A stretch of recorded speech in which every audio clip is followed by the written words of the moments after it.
Hello everyone. Today we'll be doing an interview with Dr. William Jaworski. Dr. William, would you please be so kind to introduce yourself so that Hi, our I'm William audience can? Jaworski. I'm really happy to be here. Thank you for having me, Ivan. It's going to be a Yeah, of pleasure talking course. to you. We are super glad for you to have put out your time for us to do this interview today. Today we'll be talking about the holomorphism as a theory of mind, all the Neo-Aristotelian metaphysics, and we'll be presenting the case for why holomorphism is preferable to other views of composition, other mind-body theories.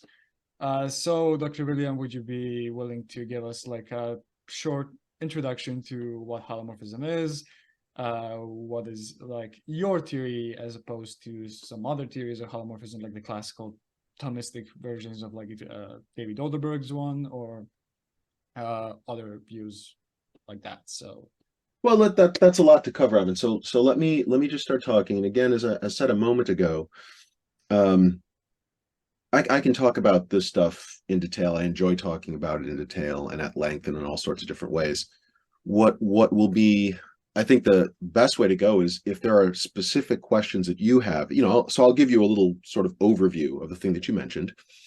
And if there are particular topics that you want to pursue or questions that you have and just want to drill down into them in greater detail, just let me know. We can kind of do that.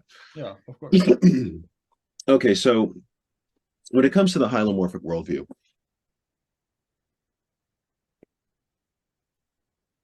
well, in some ways, it really is just an attempt to elaborate in a systematic way a very common sense worldview. What I mean by that is this. When we look around at the world, we see that it is populated with, you know, humans and dogs and cats and trees and plants, living things. So we find that you don't have, these undifferentiated zones of, material. We find that things have an organization to them. There are patterns that are discernible in the things around us.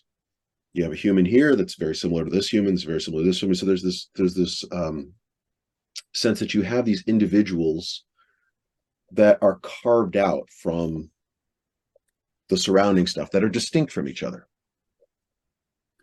So the question is, well, what is it that makes these individuals up? What makes an individual an individual? What carves out the individual from other individuals? So the insight of hylomorphism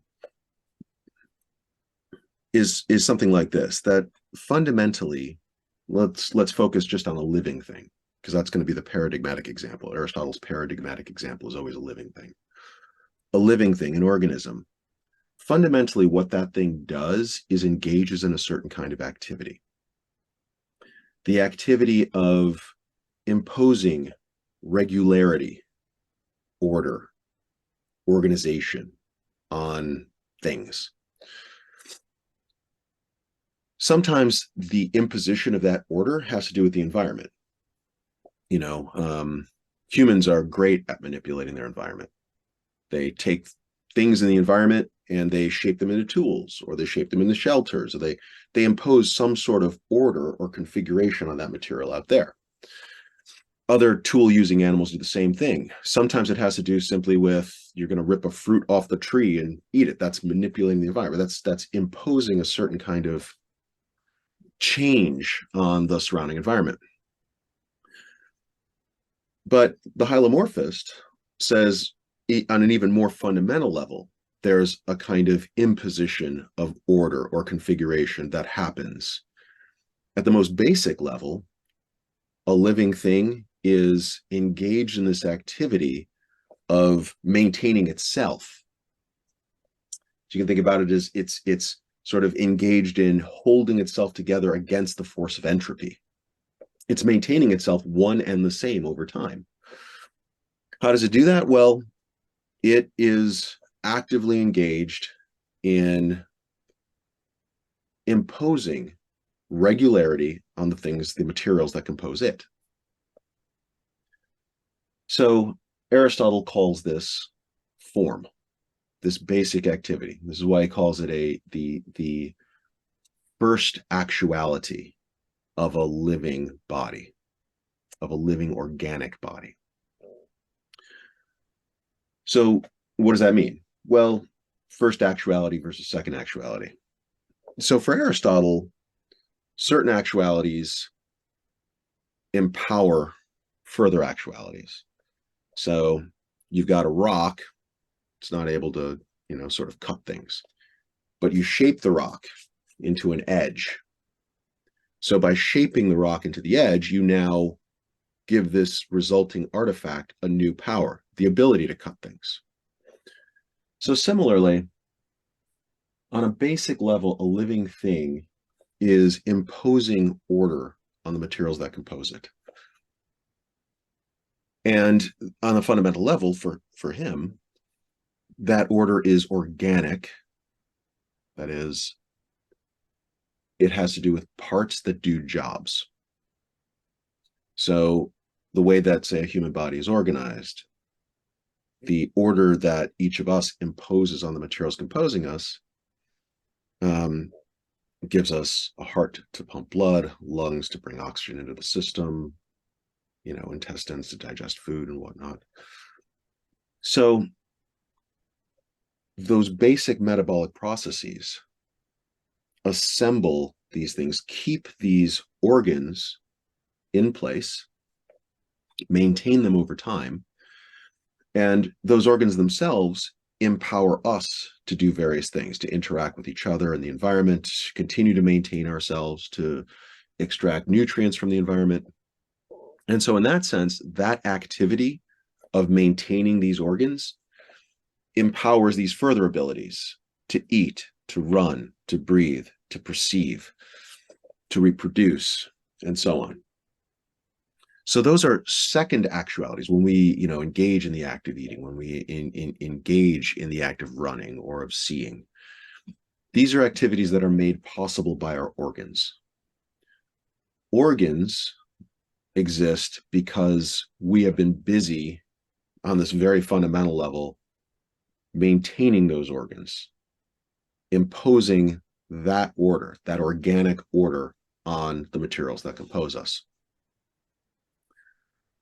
Okay, so on a very basic view, on the very basic level, for hylomorphists, living things and individuals in general, because the view then extends down, it gets extended to other individuals, if there are other individuals, and whether or not there are, whether or not, say, there are electrons or protons or atoms.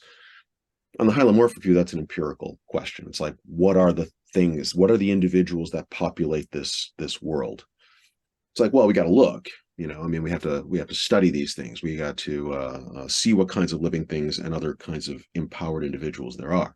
You can't just sit in an armchair and come up with that. You've got to actually explore the world.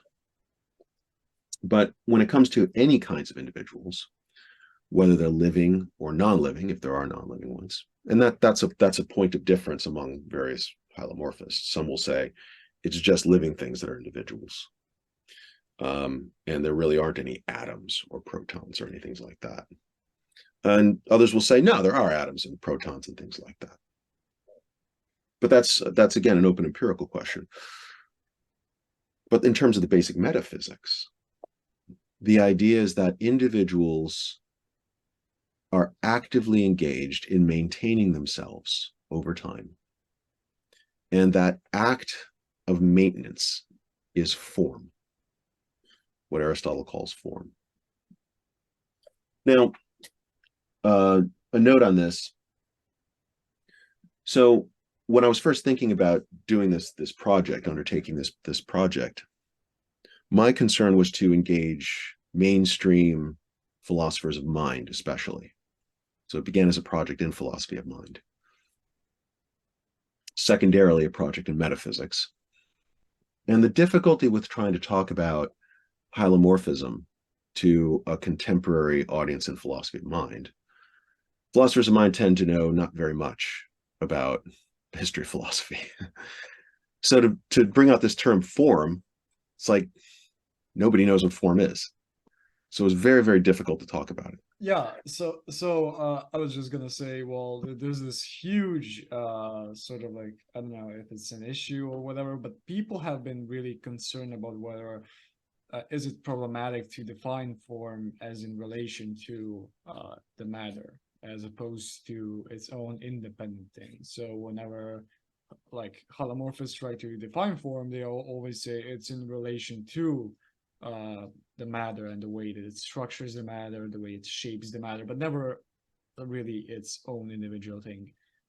Do you think that that is like a problem for holomorphists, or is that really No, not? I can see how it would work. So if you think about form as activity, that fundamental activity whereby something maintains itself over time, there's nothing there's nothing built into the concept of an activity that says it has to be an activity that operates on some stuff, something that otherwise wouldn't, you know, um, take on some sort of different configuration from what it previously had. So because of that, it makes sense for the medievals to say, oh yeah, well, angels have forms. In fact, they're pure forms without matter. Okay. Now, this would be a difference. Suppose that because as a hylomorphist, you are free to say either that every every forming activity forms some stuff, or you can say, no, you can have forming activity that's just forming activity, not on any stuff, but just ongoing existing. um, so whether you go with one branch of that node on the decision tree or another is an internal debate among hylomorphists, and it kind of has to do with what you want to do with your hylomorphic framework. The important point, and this is where there's confusion, I think, among hylomorphists just about what form is fundamentally, and regrettably, I've contributed to that confusion because in my effort to engage with contemporary philosophers of mind, I realized that nobody knows what form is, right? I mean, my own background, my own education was in a great books program. So we had, everybody had read Plato and Aristotle. We all had Greek, we all had Latin. We sort of had this canon of classic texts. So the concept of form was very familiar. But when I started engaging contemporary philosophers of mind, they had no idea what the hell I was talking about. So they had no idea what form was. So I thought, well, what can I do to make this concept of form more accessible? So there were a lot of philosophers of biology who would talk about organization. And the organization plays a role in contemporary biology that's very similar to the role that and that form plays in Aristotle. So Marjorie Green is an example of somebody who sort of thought of this. And there was a lot of work in philosophy of neuroscience that had to do with this notion of organization. And if you look at the way they talk about it, it is very similar. It's like it's not just stuff. That stuff has to be organized and interconnected and operate in these kinds of interrelated ways. So I thought maybe the way to engage these philosophers of mind is just not to use the word form, because then they're just going to like look blankly at me. And that happened many times when I talk about form. They're like, uh-huh, no clue what I was saying. So I thought, okay, structure, organization, those kinds of concepts, they can do it. The problem I found with using the word structure, so the problem with form is that nobody knows what it means. The problem with structure is everybody thinks they know exactly what it means. And so because of that, using that word structure, it invites people to import their own understanding. But since their own understanding isn't familiar with Aristotle's framework to begin with, the what they import is invariably wrong. So I've spent so much time trying to say, no, that's not what I mean by structure. That's not what it is. And it was a misstep, a practical misstep on my part. I should have just sort of said, no, let me tell you what form is. I'm going to introduce Yeah, this concept. I'm just going to do the hard work of doing it. I'm not going to try to sort of like tap into any of your existing intuitions, because I realized it was the intuitions that were doing the driving, and they just didn't have the Aristotelian intuition. So I should have just, just bit the bullet, said, okay, here's what form is, and just given the description, because I had to do that work anyway.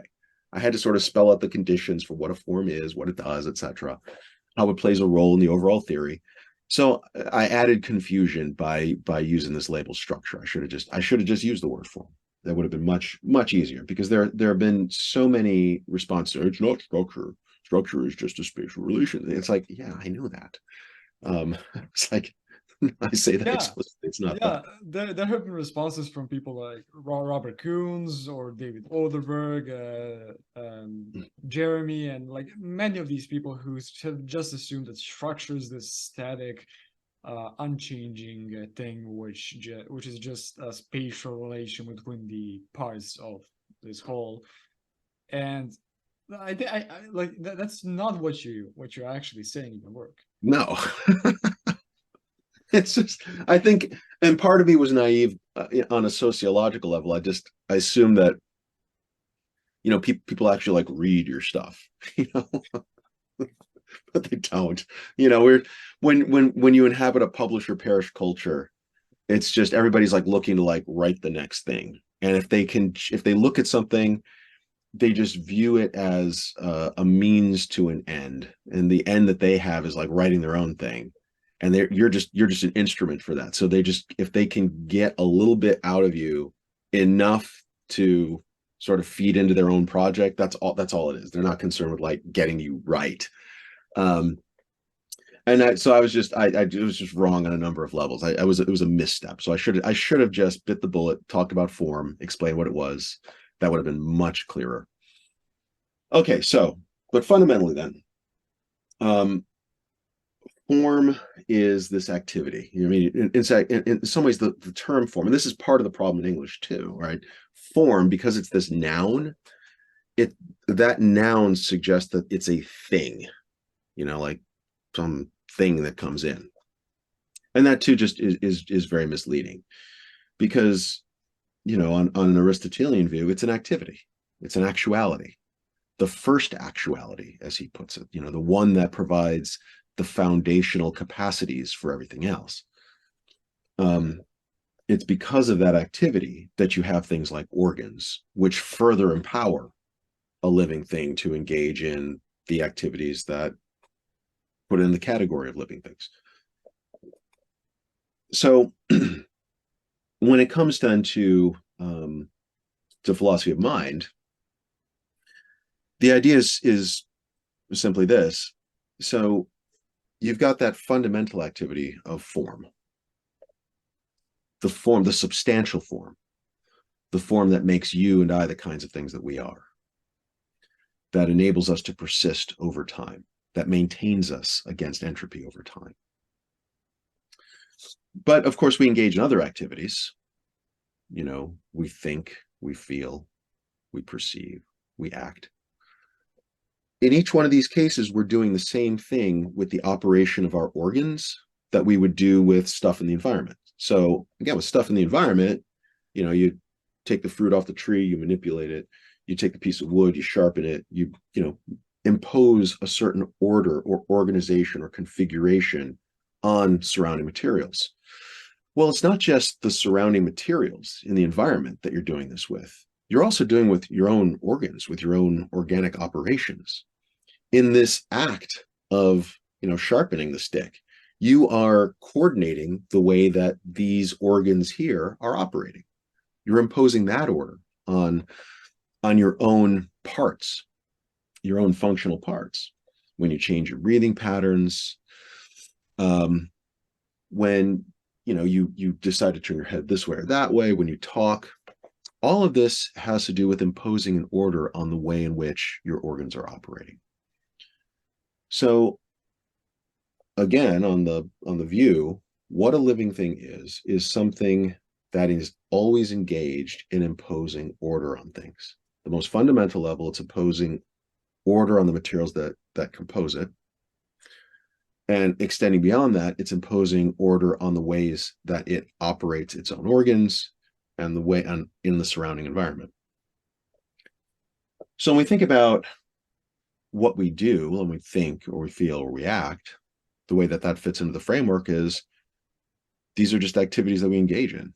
These are just ways in which we impose order on the ways that our organs are doing their things. A lot of it has to do with imposing order on the way our nervous system is doing stuff. But, we know from the literature on embodiment in philosophy of mind and things like sensory motor contingency theory that your sensory capacities and your motor capacities are integrated. It's you as an entire organism that are concerned with navigating through this environment to meet your biological needs, and that you structure impose order on all of those sensory and motor capacities in order to get this stuff done. And so when we think about what perception is, when we think about what action is, when we think about what emotion is, these are ways in which we are ordering our responses to the environment. An emotion there's some sort of a thing in the environment. That thing in the environment activates one of our subsystems, one of these organic subsystems, like the limbic lobe. That triggers a certain number of changes. There's a sort of pattern within the nervous system that gets embodied in that. You get a certain kind of response: fight, flight, freeze. It's like one of those things. It's like that's the way the nervous system is. It's designed to do that, and when the right kind of environmental conditions are in place, that just gets activated. Similarly, to take the same kind of thing, we're animals that have this huge frontal cortex, and because of that, we actually have this capacity to override something like that limbic system activation. We can sort of feel the fear and yet decide not to act in accordance with it, not to, sort of follow the fight, flight, freeze kind of, mold. We can modulate our own behavior in a different kind of way that breaks free of that mold. That's part of what it means for us to be rational animals, that we're not enslaved to those non-rational patterns that are sort of embedded in our nervous system, but we actually have the ability to override those in order to achieve what's best. So this is another way in which we impose order on things. And for Aristotle, living well, flourishing for a human being involves precisely this kind of thing. It involves imposing a particular order on the way that you live your life as a whole, on your patterns of thinking and feeling and acting. And for him, that's what the virtues are. The virtues are these patterns of thinking, feeling, and acting that you cultivate because you've decided that these are the best ways to be, that these are the best ways to manage anger or fear or money or friendship or conversation. So the hylomorphic view goes, all the way up into ethics. It has to do with, how do I order my behavioral responses to things? How can I do that? What are the best patterns to cultivate here? What are the ones that are going to contribute to flourishing? And of course, it goes beyond that into the social sphere. Aristotle's very clear that for us, ethical questions are part of social questions. The question, how ought I to live, is for us, because we're social animals, part of answering the question, how ought we to live? The questions that have to do with ordering the polis. And again, that's another activity. We decide, we impose order on our individual behavior, but we also impose it on our interactions. We have, impose order on the ways that humans in general in our society interact with each other.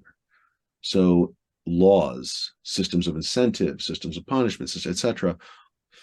All of these are ways in which animals like us impose order, are actively imposing order on the things around us and on our own behavior. So that's the kind of crux. That's the real, I think, insight in the hylomorphic worldview, is that we are order imposing animals. All individuals are order imposing things. I mean, even a plant is this. And if there are non-living individuals, they are also order imposing things. But it's clearest, I think, in the case of the living things that they're all order imposing things. And on the most basic level, they're imposing order on the materials that compose them. And, depending on what basic sort of order that is, what kind of organs they have, they're empowered in various ways to impose order on other things. Maybe they can modulate their own behavior. Maybe they can't. Maybe they can manipulate their environment. Maybe they can't. And for us, we have lots of capacities to do this, including capacities to order things in light of decisions about what's best, what's going to achieve a certain outcome. And if that outcome is flourishing, then in order to flourish. Okay, so that's the basic hylomorphic worldview, as I understand. Does that make sense, Evan? Yeah, absolutely. That was a pretty good explanation of it.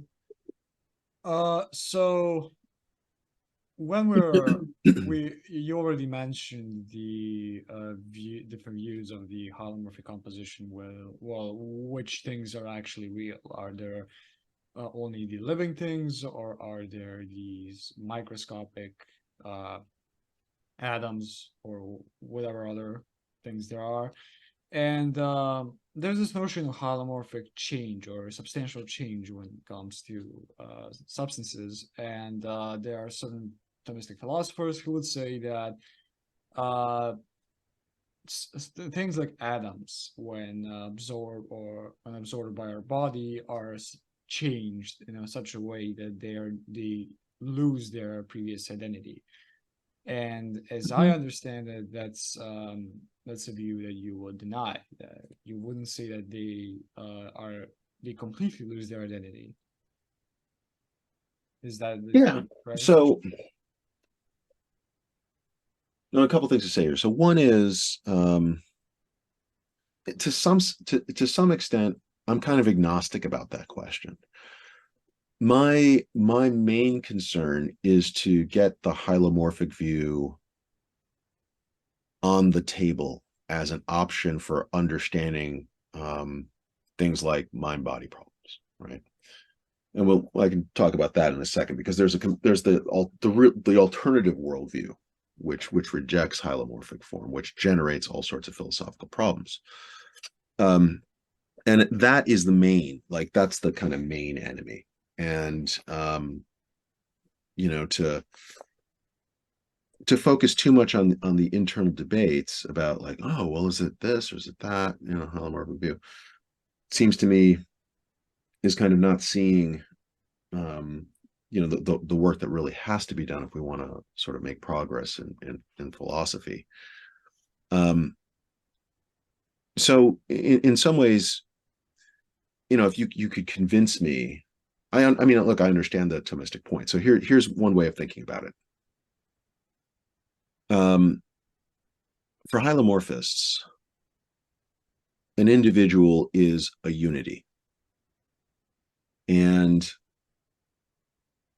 suppose that you had a mereological simple, like an electron, right? A point particle, has no proper parts.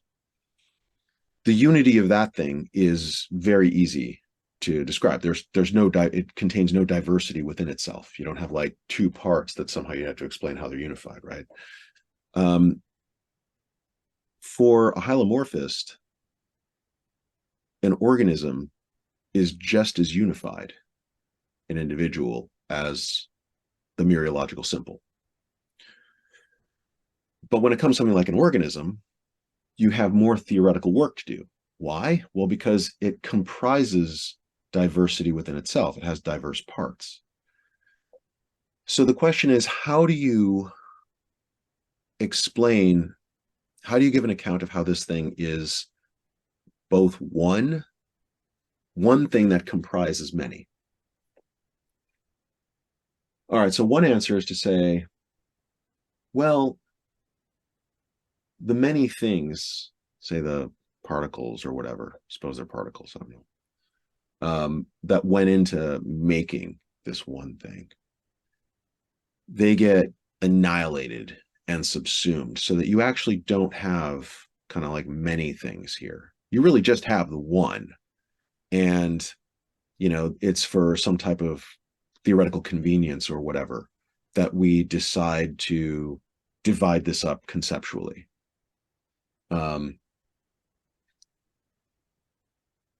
So in that sense, it makes sense. It's a very clean solution. It just says we're going to give up the idea that there's actually diversity here in favor of the unity of this one individual. Okay, cool. So I get that, and I'm very sympathetic with that idea. The driving motivation then is to account for the unity of this individual.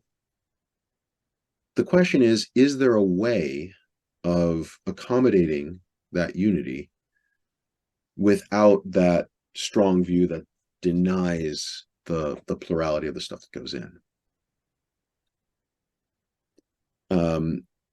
Now, here's the worry about that Thomistic view. So you ingest suppose you ingest a radioactive dye. Okay. You ingest this, and it seems like you can trace the progression of these radioactive particles through your digestive system, through your bloodstream, through whatever it is, right? It seems like it's the same, like radioactive things all the way through. On the Thomistic view, at some point, take this one radioactive thing.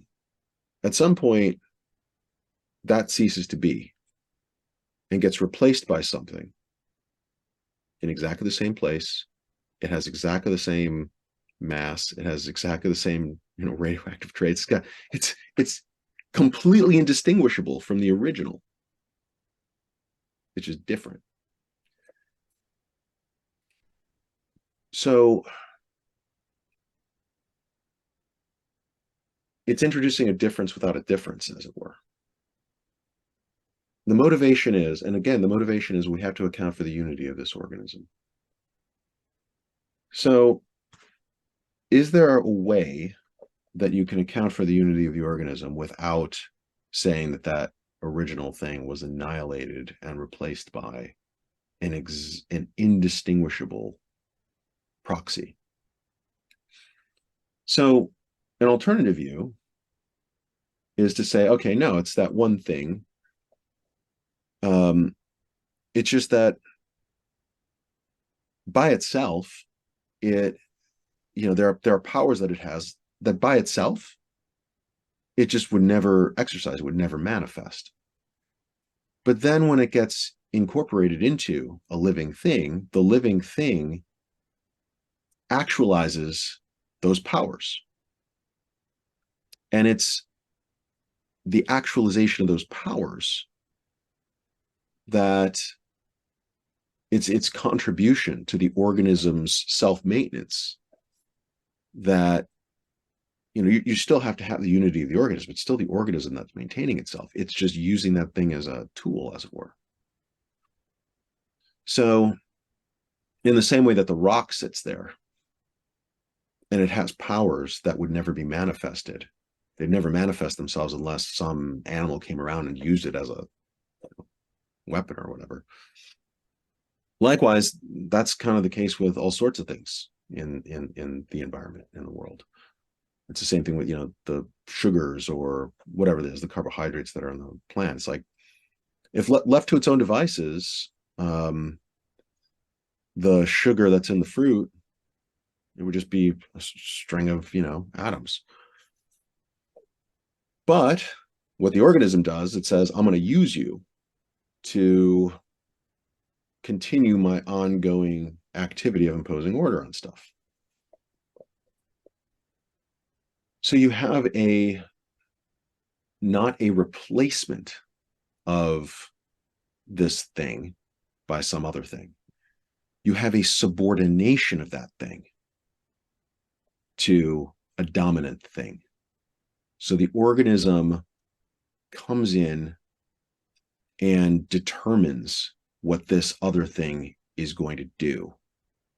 And it says, you are no longer just, this thing that has these latent potencies.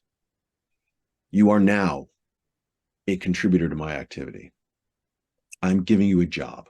You now have a job. You have this vocation within me to perform this kind of work. And insofar as the organism assigns that job to the thing, I have difficulty seeing why that doesn't accommodate the idea of the unified whole, because it is still the overarching organizer and commander of what all this stuff is. It doesn't replace it, it subordinates it. So it's two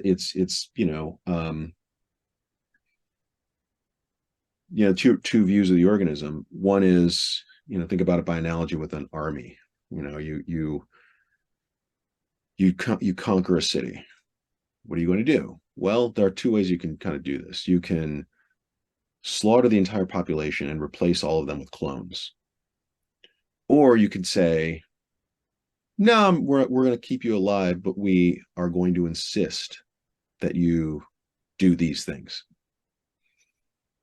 So the Thomistic view is like the slaughter view. It just sort of says, yeah, the organism comes in and it mows down what's in its path and replaces that with these other things, exact replicas of them.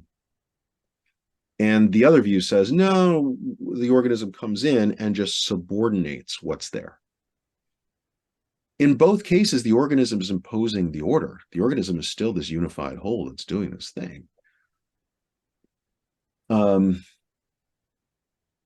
So given that you have these two alternatives, I have difficulty seeing how the one doesn't accommodate the unity idea. And so if it does a better job of accommodating the kind of theoretical constraints, and the empirical constraints. So again, and like you trace this radioactive dye or whatever, right? It seems like it's the same atoms that are there. And then the theoretical constraint comes in. It's like, well, look, isn't it that you're just introducing a difference without a real difference? You have these completely indistinguishable things. Why not go for the view that doesn't require that? Why not go for the view that says, yeah, no, it's just subordination? The response would be that, well, because the subordination view doesn't give you unity. But again, I've actually never heard an argument to that effect. I understand people gesture in that direction, like you can't account for unity. I've never heard an argument that says it doesn't account for unity. So in that sense, I'm more sympathetic with that view. But I'm open to correction. Maybe there's some argument that's out there, but I just haven't heard it. I guess that's what's most troubling, is that it hasn't even gotten to the point that people are willing to discuss it or able or positioned to discuss it. There's just like, well, that can't be right because the Thomistic view is, well, yeah. You're not engaging with it, right? You're just sort of insisting on this other view, not engaging the alternative view. And then when they engage the alternative view, what I've seen is, well, Scotus had this view, and it's like, no, that's actually a different view. They fail to engage with the real crux issue. And again, it's like partly a sociological thing, not reading carefully, and part of it is also, it's like not fully understanding what the difference is and what's really at stake here. Questions about unity and whatnot. So I suppose that's my reflections on that issue. Does that make sense, Ivan? Yeah, absolutely. I was always kind of concerned with that domestic perspective that, well, there is some change, but it cannot be identified with anything really. There's no real change, as in nothing actually happens to that single atom. It just remains absolutely the same, and that we are supposed to assume that there was some kind of change. But to that, there's also this no noticeable change, but a metaphysical change, right? That's the thing. there's also this kind of debate within the Thomistic or the nearest Aristotelian community about whether substances can have proper parts. So Ana Marmadoro, for example, I think believes that forms are actually proper parts of substances. Um, would you say that that substances can have proper parts, or there are really no proper parts, as or just that substance cannot have another substance as a proper part? So just a note on that. I don't think that that's what Anna thinks. So there are some contemporary hylomorphists who view form as one part among other parts. They might be a different kind of part, a formal part as opposed to a material part, but they're all parts. They all sort of view Yeah. they view hylomorphic composition, such as it is, as just kind of like standard mereological relationships. So Catherine Kozlicki has this kind of view. I don't think that Anna does. I might have gotten her confused with Catherine. Oh, But it's one of the other. I'm not okay. sure. So Anna has a much more what I would call like just a traditional hylomorphic view. It's much more like, say, the hylomorphic view that I endorse. Somebody like Catherine Kozlicki or Kit Fine or Mark Johnson, not a kind of more traditional hylomorphic view. It's a different kind of one. With all of those, I would categorize those as I call them like nominalist type views. That they make composition into a kind of conceptual thing. Like, do these diverse things satisfy some description or satisfy some concept? And provided they do, they compose a whole. It's like, so in other words, a whole then comes on the cheap. It's like, well, you have some way of thinking about these things as one, so they're one in that sense. But because they think that there's only one sense of being, they're committed to the univocity of being, the term being. They think that, well, sure, there's an object that's composed of your pinky and the left half of the Eiffel Tower, and because there's a way I can think that I can think about these things as unified, as one. So, and that thing is just as real as you and I. Aristotle is happy to say, oh, there's a way that I can think about your pinky and the left half of the Eiffel Tower as one thing. We can think this way, and sure, in some sense, you can say that it exists because your pinky exists, the left half of the Eiffel Tower exists. But he wants to say that there's the strongest. He says that there are these different senses of being. He doesn't say that there's this one univocal sense of being. He instead says, yeah, there are lots of ways of saying that things exist. But he says there's one that's kind of privileged. And it's he says it's the sense in which a substance exists. And what he has in mind in particular is a natural substance. And he says that those, like the canonical list, is living things, their parts, and the elements, earth, air, fire, and water. He says that these things have within themselves a source of change and stability. These things themselves are the engines of change in the world. So he says that that list of natural substances.